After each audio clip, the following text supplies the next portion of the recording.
દર્શક મિત્રો, એકવાર ફરી આપનું સ્વાગત છે। આપણે આવી પહોંચ્યા છીએ રાજસ્થાનની મરુભૂમિ પોખરણથી 10 કિલોમીટર દૂર આવેલ રામદેવરા રણુજાના રાજા રામદેવ પીરના પ્રસિદ્ધ યાત્રાધામમાં। આજના વિડીયોમાં રણુજાની તમામ જગ્યાઓ આપણે દેખાડીશું, સાથે રણુજાનો એ ઇતિહાસ પણ આપણે જણાવીશું, સાથે રણુજાનું એ પ્રસિદ્ધ રામ સરોવર પણ દેખાડીશું અને રામદેવ પીર મહારાજની સમાધિના દર્શન પણ આપને કરાવીશું। તો વિડીયોમાં સતત અમારી સાથે જોડાયેલા રહેજો।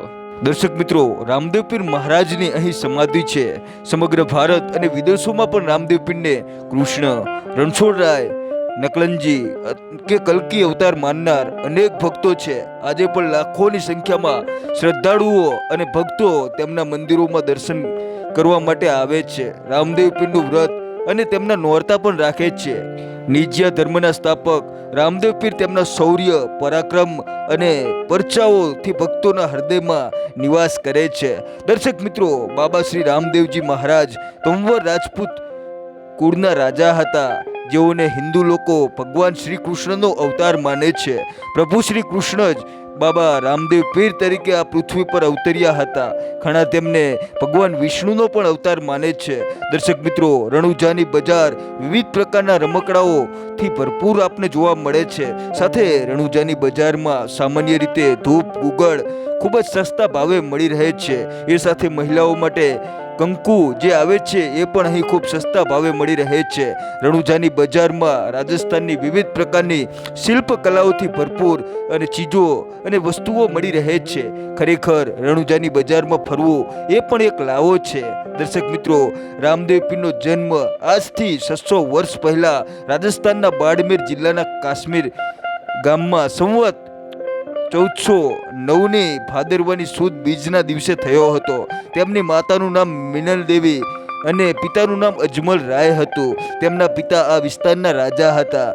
આ કાશ્મીર ગામ ઊંડું કાશ્મીર તરીકે રામદેવરા તરીકે પણ ઓળખાય છે। રામદેવ પીરને ભગવાન દ્વારકાધીશ એટલે કે કૃષ્ણના અવતાર માનવામાં આવે છે।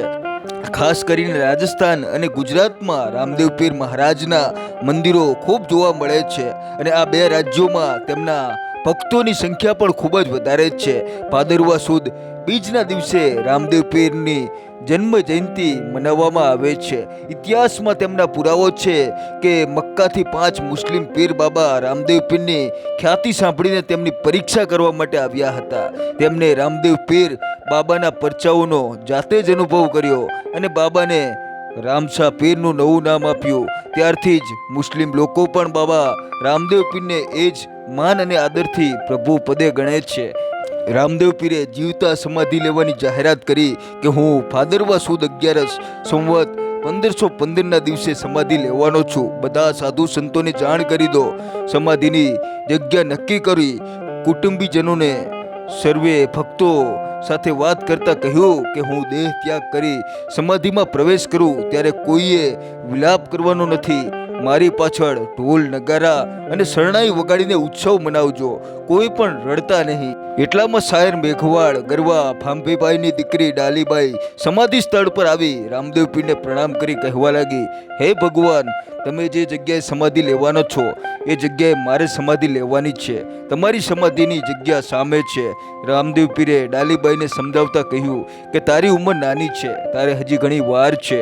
ડાલીબાઈએ રામદેવ પીરને શિષ્ય ભાવે જણાવ્યું કે હે પ્રભુ, ધ્રુવ અને પ્રહલાદ તો મારાથી પણ નાની ઉંમરમાં પરમ ગતિને કૃપાથી પામી ગયા, જ્યારે મને તો 17 વર્ષ થયા છે। આપે મને વચન આપ્યું છે કે હું ડાલી તેને મારા ચરણોમાં રાખીશ, તો તમે દેહ ત્યાગ કરશો પછી સંસારમાં મારાથી પ્રભુ જીવી શકાશે નહીં। માટે આપની હાજરીમાં મારે તમારી પહેલા સમાધિ લેવી છે। મને આશીર્વાદ આપો। આપ મારા ગુરુદેવ અને ભગવાન છો। તમારી કૃપા દ્રષ્ટિ થાય તો કાંઈ અશક્ય નથી। તમે જે જગ્યાએ પદ્માસનમાં બેઠા છો તેની નીચે કાંસકો, કેસ અને ચાંદલો નીકળે તો સમાધિ મારી, અને જો ટોપી, ચાખડી અને ગેડીઓ નીકળે તો સમાધિ તમારી સમજવી। સર્વેની હાજરીમાં ખોદતા ડાલીબાઈએ કહ્યા મુજબની વસ્તુ નીકળી। રામદેવ પીરના મુખમાંથી ધન્યતાના શબ્દો નીકળ્યા કે હે ડાલી, તને ધન્ય છે। જ્યાં મારું વચન છે કે મારી સાથે તારી પૂજા અર્ચના થશે, જ્યાં મારું મંદિર બનશે ત્યાં તારું સ્થાન કાયમ રહેશે। ડાલી, તે નાની ઉંમરમાં ભજન પકાવી લીધું. તું મેઘવાડ કુરુમાં અમર બની ગઈ. ડાલીબાઈ સમાધિમાં પ્રવેશ કરો, મારા આશીર્વાદ તમારી સાથે જ છે. ત્યારબાદ ડાલીબાઈએ રામદેવ પીરના ચરણમાં પ્રણામ કરી સર્વે સાધુ સંતોને વંદન કરી જીવતા સમાધિમાં પ્રવેશ કર્યો. રામદેવ પીરે તેમની સમાધિ ઉપર અબીલ ગુલાલની વર્ષા કરી, ગુગળનો ધૂપ અને ઘીનો દીવો કરી તેમની પાછળ ભજન કીર્તનનો ઉત્સવ રાખી ડાલીબાઈને પોતાનામાં સમાવી લીધા. બીજા દિવસે રામદેવ પીરે સમાધિ લેવાની તૈયારી કરી. સર્વે ભક્તજનો અને કુટુંબજનો એકત્ર થયા. માં મીણાદેવીની આજીજીને ધ્યાનમાં લઈને કહ્યું કે હું સદાય સૂક્ષ્મ સ્વરૂપે તમારી સાથે જ રહીશ. માં મીણાદીએ કહ્યું કે પ્રભુ, હજી એક વખત મારા પુત્ર રૂપે અમારા ઘરે તમે પધારો. એના જવાબમાં રામદેવ પીરે કહ્યું, મેં સમાધિ લીધી છે. આ બાદ ભગવાન શંકર પણ ઉપરથી આવીને તમને કહે તો પણ તમારે મારી સમાધિ ખોલવાની જરૂર નથી. એ વચન પાડશો તો હું જરૂર તમારા ઘરે આવીશ. માતા મીણાદેને રતન કટોરો અને વિરમદેવને સોનાની સળી ભેટ આપતા કહ્યું કે મારા દેહ ત્યાગ બાદ દર મહિનાની બીજના દિવસે ધ્યાન ભજન કરજો. મારી સમાધિ ઉપર મહા અને ભાદરવા મહિનામાં મેળા ભરાશે અને સૌથી મોટો ઉત્સવ ભાદરવા સુદના 11નો હશે. પ્રસાદનો 10મો ભાગ મને અને 11મો ભાગ ભૈરવા રાક્ષસને મળશે. સમાધિ મંદિર ઉપર થોડી થજા, ગુગળનો ધૂપ અને ઘીનો દીવો કરજો, એટલે હું સૂક્ષ્મ રીતે હાજર રહીશ. બીજું એક વચન સર્વે ભક્તોને આપું છું કે જેઓ નિયમિત ધ્યાન ભજન સ્મરણ કરશે અને નિયમિત સવાર સાંજે ગુગળનો ધૂપ અને સાંજે ઘીનો દીવો ભાવથી કરશે, એમને સાધનામાં હું સહાયતા કરીશ અને તેના મનોરથ પૂરા કરીશ. તેમને પત્ની નેતલદેને કહ્યું કે થોડા સમયમાં તમે મારા વૈકુંઠ ધામમાં આવી જશો. તમારી સમાધિ પણ મારી પાસે બનશે.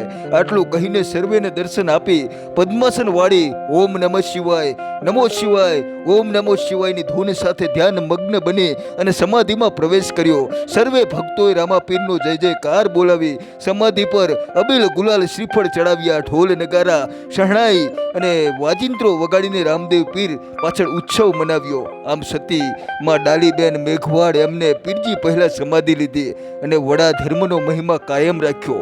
વડો ધર્મ નિજાર પંથ આજે રામદેવજી મહારાજના કહ્યા પ્રમાણે ગુરુ બાળનાથ બાઉજીના આદેશ અનુસાર ખૂબ જ પ્રચલિત અને આજે સત ધર્મ પર ચાલનારા સંતો સતીઓ છે. આ નિજાર ધર્મનો કોઈ નાત જાતનો નથી. આ અલખ પુરુષ તો નાત જાતથી પણ વિશેષ છે. બસ આ ધર્મ રામદેવજી મહારાજ જેવા સિદ્ધ પુરુષો માણી જાણી ગયા. પીર રામદેવજી સાથે નિજાર ધર્મના સમકાલીન સંતો, જે આખી ફોજ કહો કે નિજાર ધર્મના હીરા માણેક મોતી કહો, જેની અનમોલ માણાના પારા હતા, જેમ કે જેસલ પીર સતીશ તોરલ, રામદેવ પીર ડાલીબેન, લાખો લોયણ, સધીર શેઠ, માલદે રૂપાદે, ભૈરવનાથ, મલ્લીનાથ, શેલનસિંહ, લાખો વણજારો, દલુ શેઠ, પાટી હરજી, પાલનસિંહ ભગત, કતીબ શાહ, ખીમરો કોટવાલ, રાવત રણસિંહ, સહદેવ જોશી, લખમો માળી, જયસંગ, સુરસંગ, શોભાજી, ઈશરદાન, જયમલ રાઠોડ, મસ્તરામ, મેઘ, આવા મહાન સંત પુરુષોએ એ સમયે નિજાર ધર્મની ધજા ફરકાવી હતી. તેમાં આ સંતોના વડા ગુરુ બાવા ઉગમસિંહ હતા. બાવા ઉગમસિંહ આ તમામ સંતોમાં આગળ હતા, જે રાજપૂત સમાજના હતા, પણ એમનો ખાસ ઉતારો વાસમાં થતો અને બાવા ઉગમસિંહ મેઘવાળ સમાજમાં પૂજનીય અને આદરણીય સંત હતા, જે સદાય દરેક જીવો પર સમદ્રષ્ટિ રાખતા. અને આટલા બધા સંતોમાં બાવા ઉગામસિંહ ને ગાદીપતિ તરીકે મહંત તરીકે સમગ્ર ગુજરાત સૌરાષ્ટ્રમાં એમના સામૈયા થતા. આજે બાવા ઉગામસિંહ અને બાવા બાળનાથ આ મહાન નાથ સંપ્રદાય સંતો એ સમાજને અનેક કુરિવાજો અને નાત જાતના વડાઓથી મુક્ત કરી અને નિજાર પંથ સ્થાપના કરી અનેક સંતો ને સિદ્ધ્યા અને માનવતાના અનેક કાર્યો કર્યા. વિડીયો પસંદ આવ્યો હોય તો લાઈક કરવાનું ના ભૂલતા અને ચેનલ પર નવા છો તો સબસ્ક્રાઇબ બટન દબાવવાનું ના ભૂલતા. જય રામદેવ પીર મહારાજ.